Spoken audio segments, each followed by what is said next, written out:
Hello hello बच्चों, आवाज आ रही है? हाँ जी सर। ओके। अच्छा, लास्ट टाइम हमने जो स्टार्ट किया था टॉपिक वो था मॉडुलस ऑफ इलास्टिसिटी। ये टॉपिक हमने स्टार्ट किया था। ये मॉडुलस ऑफ इलास्टिसिटी कितने टाइप की थी बच्चों? 3 टाइप की। एक यंग्स मॉडुलस ऑफ इलास्टिसिटी, और क्या था एक? शेयर, और बल्क। अब तक हमने इस चैप्टर में क्या किया है इलास्टिसिटी में? दोबारा फिर रिवाइज करवा रहा हूं। अब तक हमने क्या किया?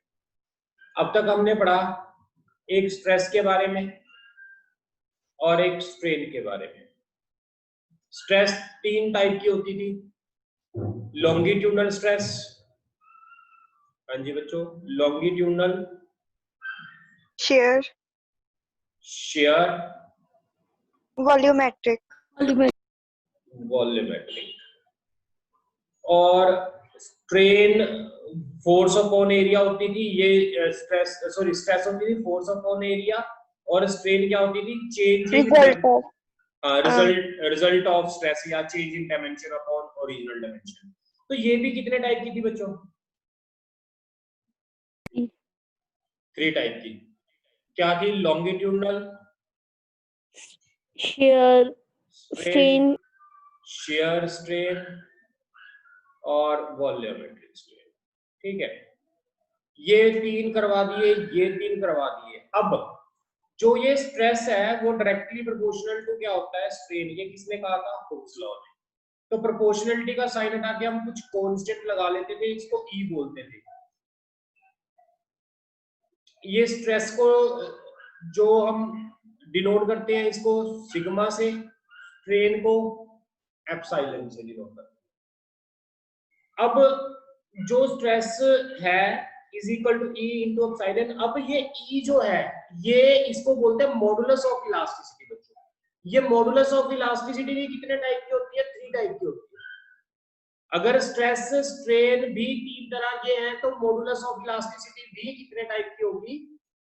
3 टाइप की होगी। अब सबसे पहले यंग्स मॉडुलस ऑफ इलास्टिसिटी। ये नाम Young's modulus of elasticity Young scientist था उसकी वजह से पड़ा। इसमें यंग्स मॉडुलस ऑफ इलास्टिसिटी में क्या होगा? लॉन्गिट्यूडनल स्ट्रेस होगा और लॉन्गिट्यूडनल स्ट्रेन होगा। शेयर स्ट्रेस में शेयर मॉडुलस ऑफ इलास्टिसिटी में शेयर स्ट्रेस होगा, शेयर स्ट्रेन होगा। बल्क मॉडुलस ऑफ इलास्टिसिटी में वॉल्यूमेट्रिक स्ट्रेस होगा और वॉल्यूमेट्रिक स्ट्रेन होगा। क्लियर हुआ कि नहीं हुआ आपको? Yes yes. तो मैं 1 बाय 1 बच्चों इसको डिस्कस कर रहा हूं। अब आपको हिंट पता लग गया यंग्स मॉडुलस ऑफ इलास्टिसिटी में क्या होगा, शेयर मॉडुलस ऑफ इलास्टिसिटी में क्या होगा, बल्क मॉडुलस ऑफ इलास्टिसिटी में क्या होगा। आपने कंफ्यूज नहीं होना, ये थोड़ा सा कंफ्यूजन वाला टॉपिक है। स्ट्रेस को भी 3 पार्ट में डिवाइड किया, स्ट्रेन को भी 3 पार्ट में डिवाइड किया, मॉडुलस ऑफ इलास्टिसिटी को भी 3 पार्ट में डिवाइड किया। जो स्ट्रेस और स्ट्रेन का फर्स्ट पार्ट होगा वही यंग्स मॉडुलस में होगा। स्ट्रेस और स्ट्रेन का जो सेकंड पार्ट में होगा वो मॉडुलस ऑफ इलास्टिसिटी के सेकंड में होगा। स्ट्रेस और स्ट्रेन का जो थर्ड पार्ट में होगा वो बल्क मॉडुलस ऑफ इलास्टिसिटी। तो 1 बाय 1 बच्चों अब हम डिस्कस कर रहे हैं। मैं इसको रब कर रहा हूं। सबसे पहला हमारा टॉपिक है आज का Young's modulus of elasticity. Young's modulus of elasticity, ये मेरा आज का टॉपिक है बच्चों। आपको काफी हद तक हिंट मिल चुकी है कि यंग्स मॉडुलस ऑफ इलास्टिसिटी में क्या होगा। कोई बताएगा बच्चों इसके अंदर क्या होगा यंग्स मॉडुलस ऑफ इलास्टिसिटी में? सर लॉन्गिट्यूडनल स्ट्रेस और स्ट्रेन के रिलेशन के बारे में बताएंगे। Very good. अच्छा बच्चों मुझे ये बताओ सबसे पहले हुक्स लॉ क्या कहता था?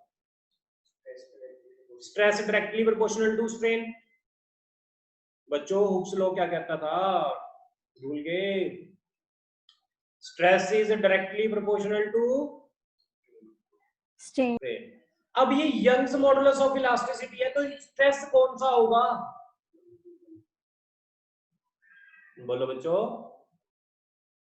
लॉन्गिट्यूडनल स्ट्रेस और लॉन्गिट्यूडनल स्ट्रेन होगा।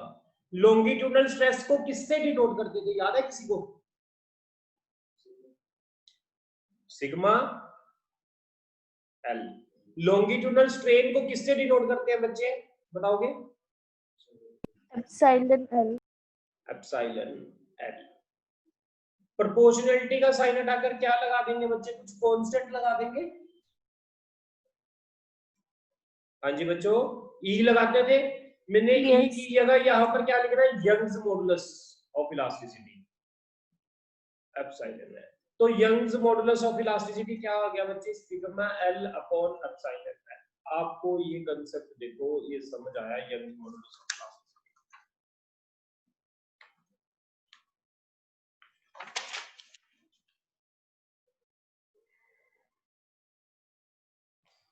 अब बच्चों मुझे ये बताओ इसके बाद सिग्मा एल क्या होता था, कॉपी से देखकर बताओ।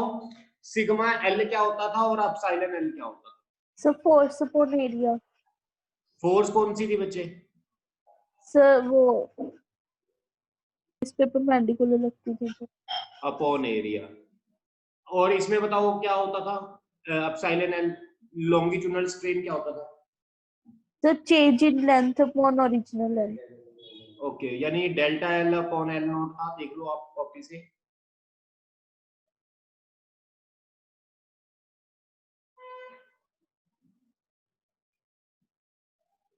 यहां तक देखो, आपको क्लियर है कि नहीं? Yes sir. अब मैं बच्चों यहाँ पर वैल्यू पुट कर रहा हूँ, सिग्मा एल की value F perpendicular upon area, epsilon L की वैल्यू पुट कर रहा हूँ delta L upon L not, F perpendicular upon area L not upon delta L. ये मेरा आ गया यंग्स मॉडुलस का फॉर्मूला।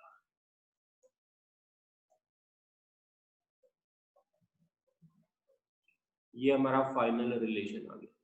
इसको भी याद कर लेना फॉर्मूले को, इसको भी याद।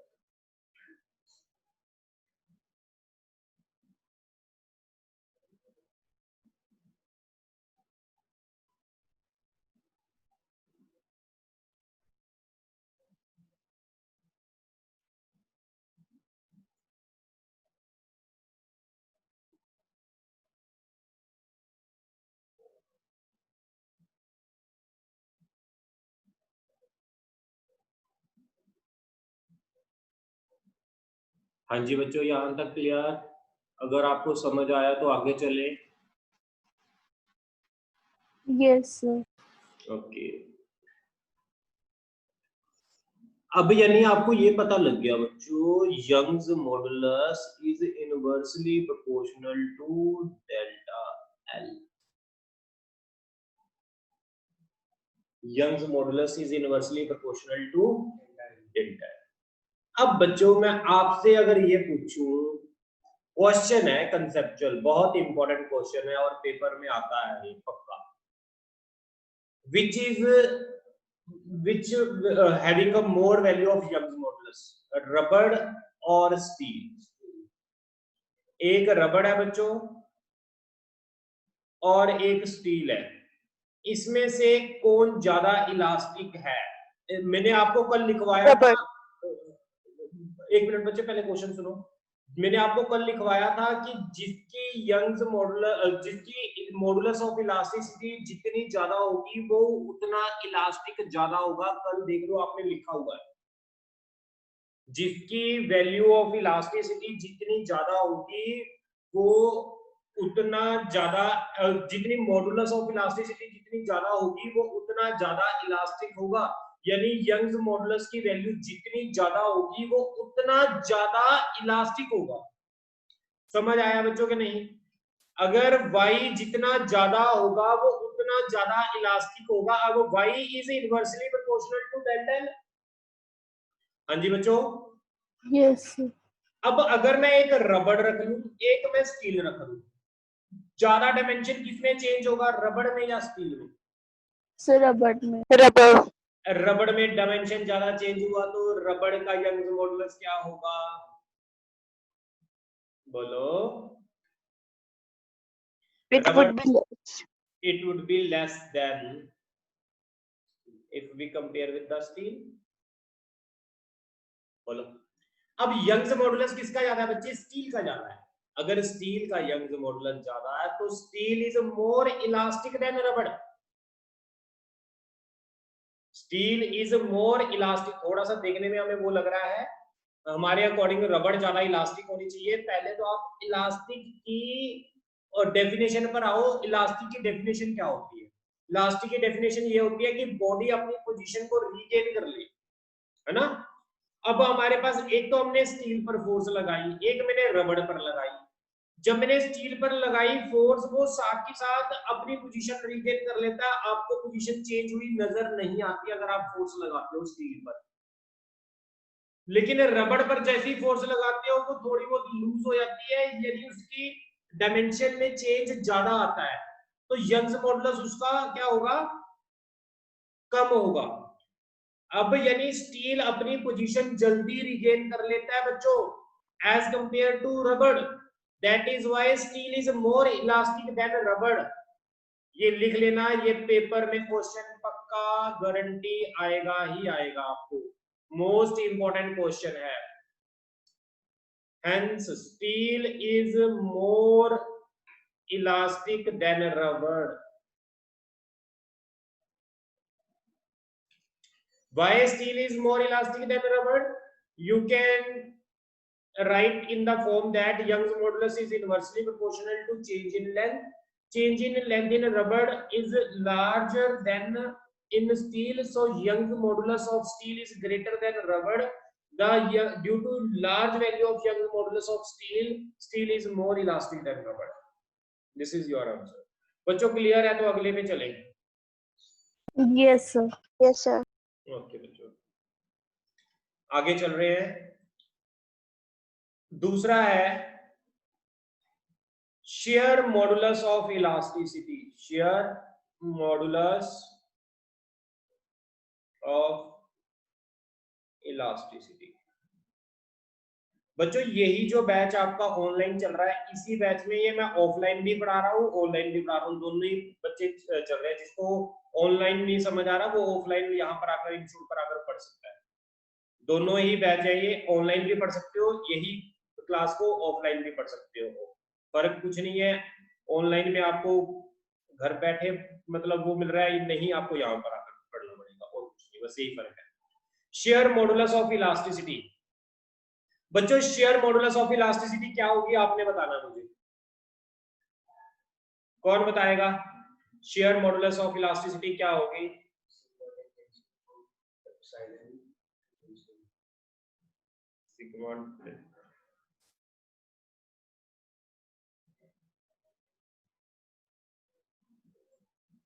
हाँ जी बच्चों, और कौन बताएगा?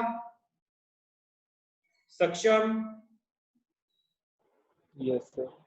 बच्चे शेयर मॉडुलस ऑफ इलास्टिसिटी क्या होगी?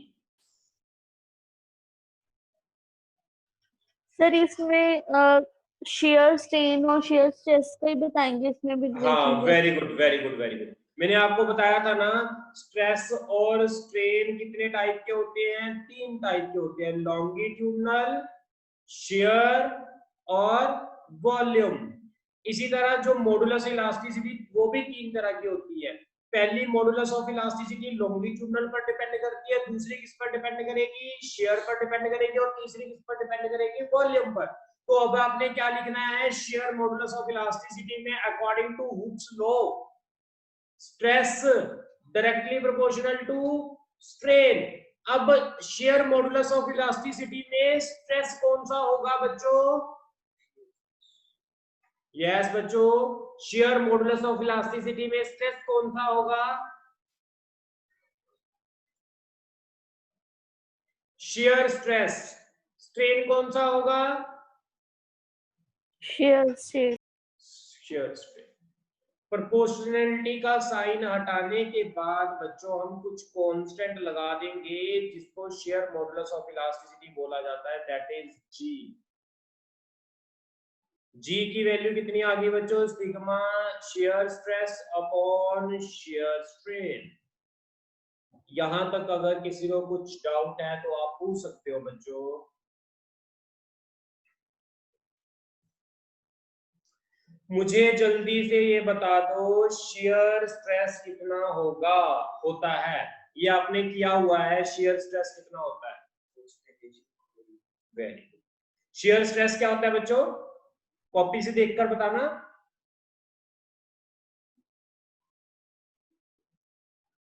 शेयर स्ट्रेस क्या होता है बच्चों? कॉपी से देखकर बताओ जल्दी। 2 dimensional. फॉर्मूला क्या था बच्चे इसका?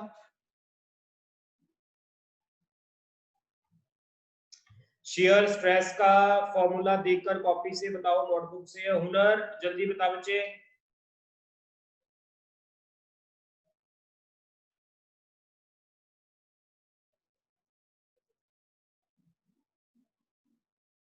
हुनर, सागर, कॉपी से देखकर बताओ बच्चे, शेयर स्ट्रेस का फॉर्मूला क्या होता है? ट्रिपल त्रिपन बच्चे। तेजस्वी,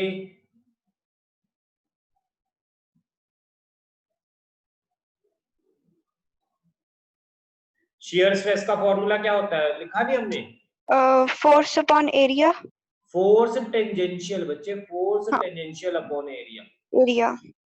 अच्छा, मुझे ये बताओ, शेयर स्ट्रेन का फॉर्मूला क्या था? Silent. Delta x upon L. बच्चों आप पढ़ा करो, मैं देखो बहुत थोड़ा सा काम करवा रहा हूँ, 2 पेज आपको करवाता हूँ, वो 2 पेज आपको टिप्स पर होने चाहिए, नहीं इतना स्लो करने का कोई बेनिफिट नहीं होगा। मैंने आपको डीपीपी भी भेज दी थी, मे भी कुछ बच्चों ने क्वेश्चंस किए हुए हो। किए हुए थे क्वेश्चन बच्चों? वो क्वेश्चन तभी होंगे जब आप ये 2-2 पेज पढ़ोगे, तभी आपसे क्वेश्चंस होंगे सारे। आज आपका होमवर्क है जो मैंने आपको डीपीपी दी है, उसके 30 क्वेश्चंस आप मुझे सोल्व करके को नोटबुक के अंदर मुझे ग्रुप के अंदर भेजोगे कि मैंने ये 30 क्वेश्चंस कर लिए। जो डाउट होंगे वो मैं कल 30 क्वेश्चंस में से डाउट लूंगा आपके। सर एनसीईआरटी से रीड करना है चैप्टर? नहीं बच्चे, जो मैं ये लिखवा रहा हूँ ना, बस यही पढ़ना है आपने ज्यादा कहीं कंफ्यूज नहीं होना। जो मैंने आपको लिखवाया है उसी को पढ़ना है। जो डीपीपी आपको दी हुई है, मैंने ग्रुप में सेंड की हुई है, उसको आपने सॉल्व करना है। आपका काम बस इतना है। ये जो मैं आपको करवाता हूँ, ये एनसीईआरटी पर दी पता नहीं कितनी बुक्स में से कंपाइल करके आपको पढ़ाया जाता है, आपको अच्छी चीजें बताई जाती है। जब आप इसको कर लोगे तो हर कंसेप्ट आपको अच्छी तरह क्लियर हो जाएगा, ठीक है ना? तो एनसीईआरटी की तो जो डीपीपी मैं देता हूँ ना, वो करनी है। वो डीपीपी कर लोगे तो एनसीईआरटी की लाइन टू लाइन क्वेश्चन आपके सॉल्व हो जाएंगे। आप जब आप एनसीईआरटी खोलकर देखोगे, आपको लगेगा ये तो मैंने सारे क्वेश्चन किए हुए। लेकिन वो क्वेश्चन करने से पहले आपको कॉन्सेप्ट समझ आना चाहिए। वो कॉन्सेप्ट समझने के लिए आपको जो मैं करवा रहा हूँ वो नोट से पढ़ना है, रिवीजन करनी है, फिर क्वेश्चंस की प्रैक्टिस करनी है, डायरेक्ट नहीं करनी। अच्छा बच्चों, दोनों वैल्यूज यहाँ पर पुट कर दो, तो जी की वैल्यू बताओ मुझे क्या होगी? सिग्मा एसएसएस की वैल्यू कितनी है? शेयर स्ट्रेस की वैल्यू कितनी है? Force tangential upon area dx upon L. तो ये बन गया F tangential upon area L upon dx। यहां तक क्लियर है? यस। Yes.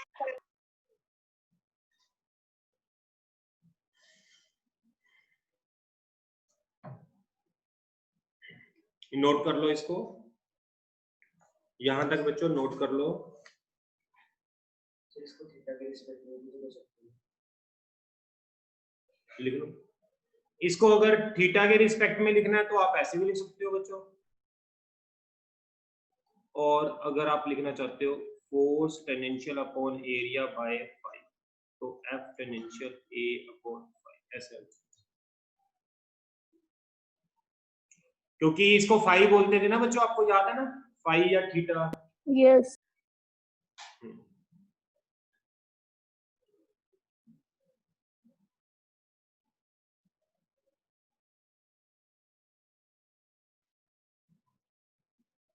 करें आगे, चले आगे।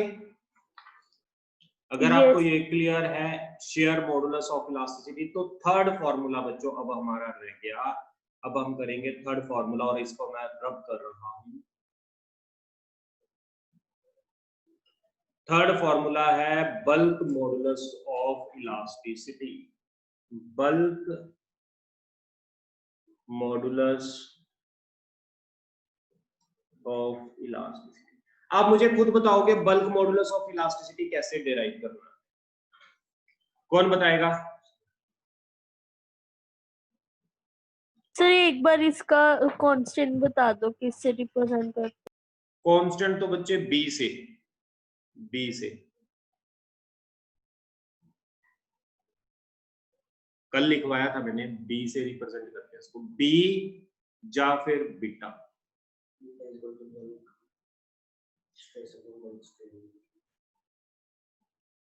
कैसे डिराइव करेंगे? वही stress directly proportional to strain. तो स्ट्रेस कौन सी होगी बच्चे यहाँ? Volumetric stress we. स्ट्रेन कौन सी होगी? वॉल्यूमेट्रिक। प्रोपोर्शनलिटी का साइन हटा के क्या लगा लेंगे? बीटा या फिर बी। तो ये बीटा किसके इक्वल आ गया बच्चों? Sigma B upon epsilon B. कोई डाउट है तो आप पूछ सकते हो।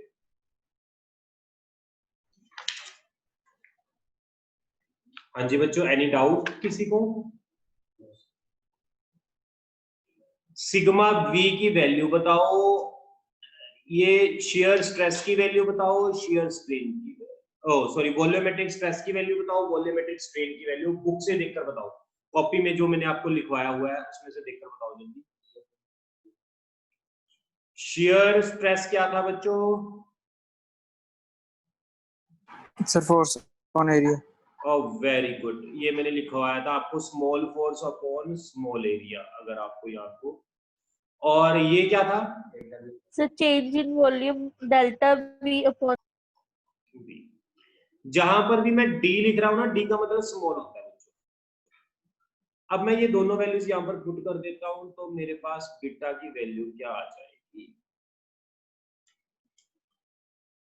हाँ जी बच्चों, डेल्टा वी की वैल्यू पुट कर दी हमने, force upon area DV upon we.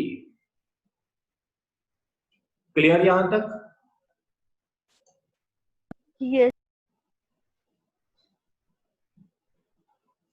बच्चों इसको हम ना फोर्स अपॉन एरिया को, small force upon small area को, एक नया टर्म मैं लिख रहा हूं, अभी मैंने आपको करवाया नहीं, प्रेशर भी बोल देते हैं। This is called pressure. मैंने यहाँ नेगेटिव साइन लिखवाया है, आपको याद होगा कि यहाँ पर नेगेटिव साइन होता था, इसलिए मैंने यहाँ पर भी नेगेटिव साइन लिखा।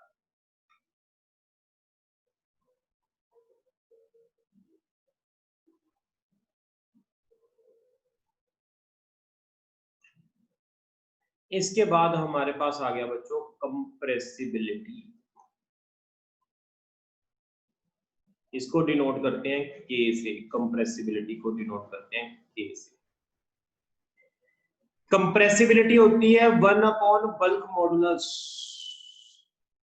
जिसका बल्क मॉडुलस ज्यादा होगा उसकी कंप्रेसिबिलिटी उतनी कम होगी।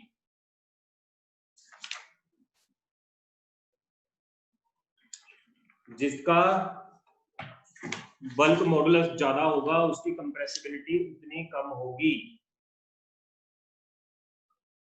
अब बच्चों मुझे बताओ, एक बलून है, एक ऐसा बलून है और एक पत्थर है। स्टोन है।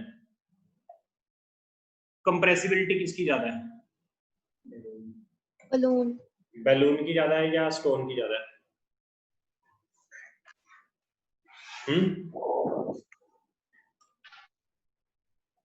कंप्रेस किसको ज्यादा कर सकते हैं, बैलून को या स्टोन को? बलून। बैलून को कैसे? क्योंकि बैलून में वॉल्यूम ज्यादा चेंज होगा जब आप इसको प्रेस करोगे, है ना। बैलून में वॉल्यूम चेंज हो गया तो बल्क मॉडुलस क्या हो जाएगा? कम हो जाएगा। जिसका बल्क मॉडुलस कम हो गया उसकी कंप्रेसिबिलिटी क्या हो जाएगी? ज्यादा। स्टोन में डायमेंशन चेंज कम होता है, बल्क मॉडुलस ज्यादा हो गया, बल्क मॉडुलस ज्यादा होगा तो कंप्रेसिबिलिटी क्या होगी? कम होगी। कोई डाउट है बच्चों यहां तक?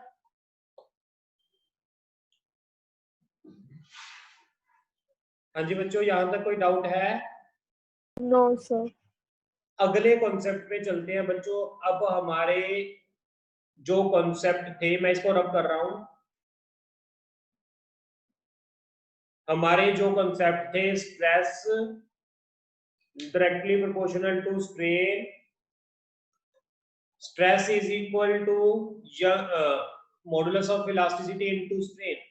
स्ट्रेन की 3 टाइप पढ़ी है मैंने, स्ट्रेस की हमने 3 टाइप्स पढ़ी हैं, और मॉडुलस ऑफ इलास्टिसिटी की 3 टाइप्स पढ़ी है। मैंने आपको ये 9 टाइप्स करवाई हैं अभी तक। इसमें अगर किसी को कोई डाउट है तो आप पूछ सकते हो। अब इसके बाद मैं बिल्कुल नया कंसेप्ट करवा रहा हूं। अब हमारा मेन पार्ट इलास्टिसिटी का खत्म हो गया। अब दूसरा पार्ट, सेकंड पार्ट, अब मैं इलास्टिसिटी का आपको स्टार्ट करवा रहा हूं। सेकंड पार्ट, फर्स्ट पार्ट में डेफिनेशन थी, मेनली कॉन्सेप्ट थे इसी डेफिनेशन के बिहाफ पर। अब हमने डिफरेंट चीजें पढ़नी है इसके अंदर। अगर आपको ये तीनों चीजें क्लियर होगी, स्ट्रेस कितनी तरह का होता है, स्ट्रेन कितनी तरह का क्या होता है, मॉडुलस ऑफ इलास्टिसिटी क्या होता है, तो आगे आपको ये सारा चैप्टर समझ आ जाएगा। ठीक है बच्चों, चले आगे। Yes sir. Yes, sir. इसको मैं रब कर रहा हूं बच्चों, तो आगे चलते हैं, स्टार्ट करते हैं। Stress versus strain curve.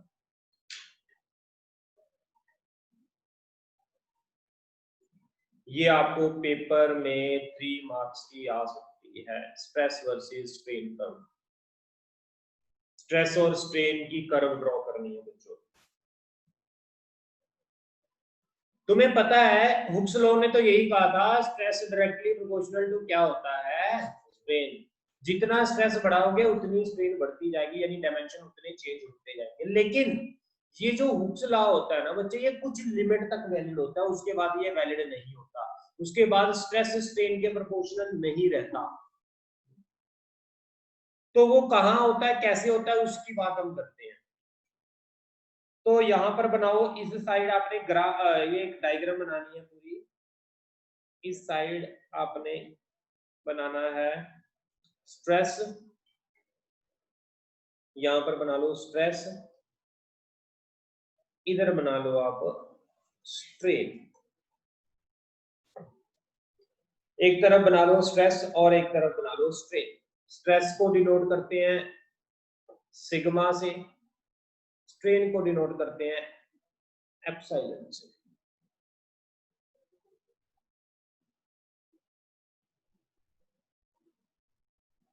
इसको समझेंगे कुछ ऐसे, एक वायर है, वायर के साथ मैंने एक स्टोन लटका दिया, यहां पर हैवी वेट लटका दिया। बच्चों मुझे ये बताओ, मैंने इस वेट को पकड़ा हुआ है पहले, जैसे ही इस वेट को मैं रिलीज करूंगा तो ये वेट किधर जाएगा? हाँ जी बच्चों, जैसे मैं इस वेट को रिलीज करूंगा तो वेट किधर जाएगा? सर नीचे। तो वायर में क्या होगा? सर चेंज इन लेंथ होगा वायर। वायर में लेंथ चेंज हो गई, बोलो क्लियर है?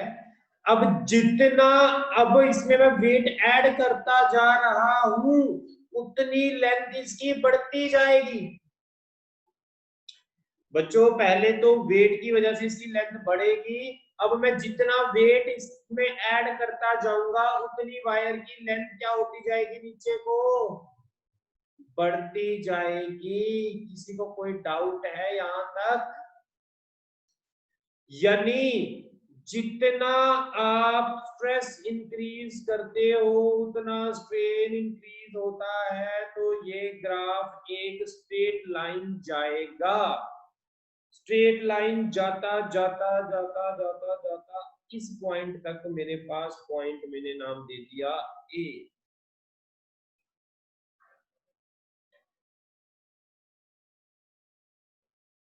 यहां पर हुक्स लॉ वैलिड है, यहां पर बच्चे हुक्स लॉ वैलिड है। यानी यहां पर स्ट्रेस डायरेक्टली प्रोपोर्शनल टू क्या है बच्चों? स्ट्रेन है। आपको क्लियर यहां तक? अब कोई डाउट है तो अब भी पूछ सकते हो। इस कर्व में ना बहुत पॉइंट होंगे, 7-8 पॉइंट्स हैं, तो हर पॉइंट को आपने ध्यान से समझना है। ये ए पॉइंट कौन सा पॉइंट है, कोई बच्चा बता सकता है मुझे? ये ए पॉइंट वो वाला पॉइंट है जहां तक हुक्स लॉ वैलिड कर रहा है, यानी जहां तक स्ट्रेस प्रोपोर्शनल टू स्ट्रेन है। यानी इस पॉइंट को नाम देते हैं बच्चों proportionality limit. This is called proportionality limit. इस पॉइंट को नाम देंगे और इसका नाम है प्रोपोर्शनैलिटी लिमिट। बच्चों को कोई डाउट है? फर्स्ट पॉइंट आपको मैंने क्लियर करवा दिया, अब मैं सेकंड पॉइंट पर चल रहा हूं। इसके बाद बच्चों जब मैं वेट और ऐड करता हूं तो वायर की लेंथ उतनी नहीं बढ़ती जितना मैंने वेट ऐड किया है। बच्चों दोबारा फिर समझो, यहां तक तो ठीक था। इसके बाद जब मैंने वेट जितना इंक्रीज किया लेंथ उतनी इंक्रीज नहीं कर रही।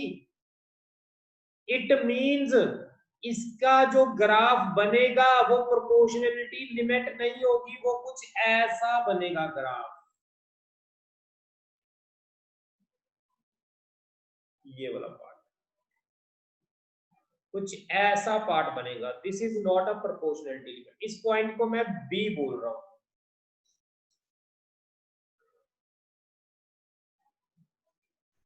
यहां हुक्स लॉ वैलिड नहीं है,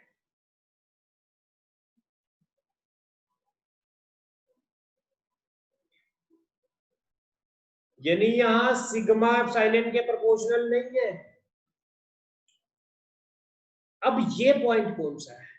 बी पॉइंट कौन सा है बच्चों? बी पॉइंट वो वाला पॉइंट है अगर मैंने इसके अंदर वेट ऐड किया। अगला केस देख लो, ये पहला केस था, ये मतलब ए पॉइंट तक यहां पर हो गया। अब बी पॉइंट में पता बच्चों क्या है? बी पॉइंट में आपने वेट तो ऐड कर रहे हो लेकिन लेंथ उतनी नहीं बढ़ रही। लेकिन अगर आपने वेट रिलीज करना स्टार्ट कर दिया तो ये अपनी पोजीशन रीगेन करना स्टार्ट कर देगा। यानी बी पॉइंट कौन सा पॉइंट है? इसको बोलते हैं elastic limit. This is called elastic limit. Elastic limit का मतलब ये है यहां तक अगर आप वेट ऐड कर रहे हो, वेट को रिलीज करने के बाद ये दोबारा अपनी पोजीशन रीगेन कर लेगा। बच्चों बी पॉइंट क्लियर है? अगर आपको बी पॉइंट समझ आ गया तो मुझे बताओ, तो मैं अगला पॉइंट करवा रहा हूं।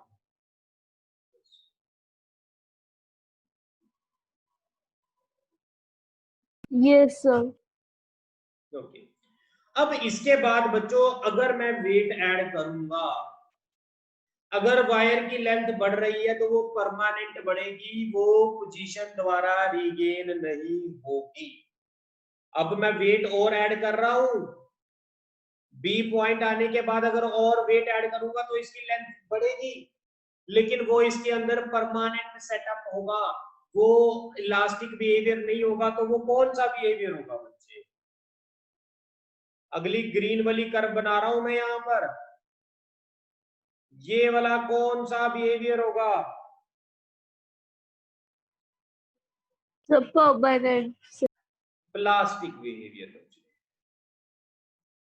प्लास्टिक बिहेवियर, प्लास्टिक में पोजीशन रिटेन नहीं हो। इस सी पॉइंट को नाम देते हैं yield point. This point is also called yield point.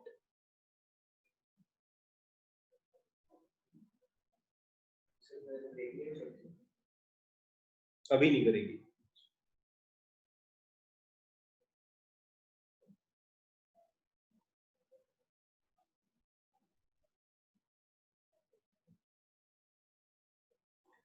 अब प्लास्टिक बिहेवियर के बाद ये वाला पॉइंट आ गया यील्ड पॉइंट, ठीक है। अब इस पॉइंट को बोलते हैं, इसका मतलब सॉफ्ट बिहेवियर पर पहुंच गई। अब वायर ने ब्रेक करना स्टार्ट करना है यील्ड पॉइंट के बाद। अगर आप और वेट इंक्रीज कर रहे हो, अब वायर का सॉफ्ट बिहेवियर होना स्टार्ट हो जाएगा। यील्ड पॉइंट का मतलब होता है कि सॉफ्ट बिहेवियर अब शो करेगी वायर। इसके बाद वायर ब्रेक कर सकती है। इसके बाद जब आपने बच्चों वेट ऐड किया तो सोचो क्या होगा। वेट ऐड किया, एकदम से वायर की लेंथ बढ़ जाएगी बच्चों, एकदम से। बच्चों वायर की लेंथ एकदम से बढ़ जाएगी थोड़ा सा वेट ऐड करने से। और एक पॉइंट आएगा जिसको बोलेंगे अल्टीमेट स्ट्रेस।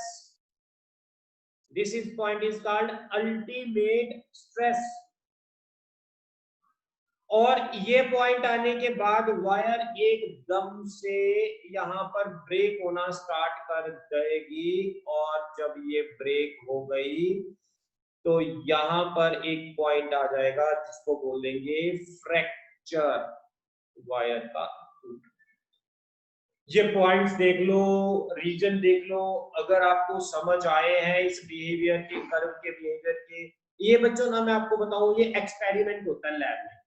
लैब में एक्सपेरिमेंट होता है, उससे ये कर्व बनाते हैं। मैंने विदाउट एक्सपेरिमेंट आपको थ्योरेटिकली समझाया है, होप आपको समझ आया होगा।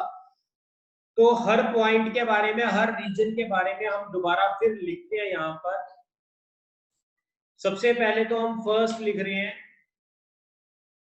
मुझे आपने अब बता, हाँ जी बच्चे। सर एक डाउट था सर, जो वो डी पॉइंट है, हमने सी पॉइंट पे बोला था कि वो प्लास्टिक बिहेवियर शो कर रहा है कि उसकी लेंथ चेंज नहीं होगी, तो फिर डी लेंथ पे उसकी अगर वेट हम ऐड करेंगे तो फिर लेंथ कैसे चेंज हो सकती है वायर की? नहीं बच्चे, सी पॉइंट मैंने वो बताया था कि सॉफ्ट पॉइंट, की उसके बाद अब वायर का सॉफ्ट बिहेवियर होगा कि वायर अब टूट सकती है। टूटने से पहले वायर कैसा बिहेव करेगी? वेट इंक्रीज करोगे एकदम से लेंथ बढ़ जाएगा, अल्टीमेट स्ट्रेस हो जाएगा। उसके बाद अगर आप हल्का सा स्ट्रेस में, अगर आप स्ट्रेन में मतलब स्ट्रेस में नहीं इंक्रीज करते तो भी अपने आप स्ट्रेन आएगा और यहाँ पर आकर ब्रेक हो जाएगा। एक अल्टीमेट स्ट्रेस आएगा पॉइंट, उसके बाद जाकर वो ब्रेक होगा। ये सारा प्रैक्टिकल बिहेवियर है बच्चे, आपको प्रैक्टिकली ज्यादा समझ आएगा। हमने तो बस ये लिखना है कि वायर में ओ से ए क्या हो रहा है, ए से बी क्या हो रहा है, बी से सी क्या हो रहा है, सी से डी क्या हो रहा है, डी से ई क्या हो रहा है। ठीक है बच्चों, सबसे पहले ओ से ए में बताओ क्या हो रहा है। हुक्स लॉ डायरेक्टली प्रोपोर्शनल है। हाँ, ओबेड। अच्छा, ए से बी में क्या हो रहा है बच्चे, जल्दी बोलना। सर वो डायरेक्टली प्रोपोर्शनल नहीं रहता। Very good. Stress not proportional to strain. Strain. तीसरा क्या होगा बच्चे पॉइंट? सर वो ना प्लास्टिक बिहेवियर शो करना स्टार्ट कर देगी। ओह वेरी गुड, बस यही चीजें हमें पता होनी चाहिए theoretically. Shows plastic behaviour means permanent setup. Yes. ये लिख लो बच्चों, ये मीटिंग अपने आप खत्म हो जाएगी, लास्ट 1 मिनट की रहेगी बस। वो आपका जो प्रोजेक्ट था वो ऑनलाइन वाला, वो जो मैंने आपको दूसरा प्लेटफॉर्म कहा था, वो 1-2 आज और कल में रेडी हो जाएगा। सभी की उसके अंदर इनरोलमेंट कर रहे हैं, तो आईडी बनेगी सभी बच्चों की। फिर उसके बाद कल या परसों तक स्टार्ट हो जाएगा, फिर उस पर हम लेक्चर लेंगे। सर ऐप है वो बच्चे? वो ऐप नहीं है, अभी ऐप में कन्वर्ट नहीं हुई। हमारी वेबसाइट पर लिंक होगा, एक प्लेटफॉर्म है, वो वहां पर ओपन हो जाएगा। Okay sir. और ये यील्ड पॉइंट पर पहुंच जाएगा। अगला बच्चे इसके बाद फटाफट बोलो मुझे। सर वो जो मतलब अल्टीमेट स्ट्रेस आ जाएगा, एकदम से लेंथ चेंज हो जाएगी एकदम से। हाँ बच्चे, ये बच्चे आप इतना ही नोट कर लो, कल मैं आगे कंटिन्यू करवाऊंगा। ये मीटिंग कैंसिल हो जाएगी, स्क्रीनशॉट ले लो फटाफट। सी से सर डी लेक्चर सेंड कर दोगे? हाँ हाँ बच्चे मैं सेंड कर दूंगा। ये सी से डी और डी से ई अपने आप मैं कल लिखवा दूंगा आपको। Okay sir. ठीक है, और तुमने 30 क्वेश्चन डीपीपी के करने हैं। जो हाँ डाउट जी होगी सर। तो आपने ग्रुप में पूछ लेने हैं, जो डीपीपी मैंने आपको भेजी हुई है। Okay sir.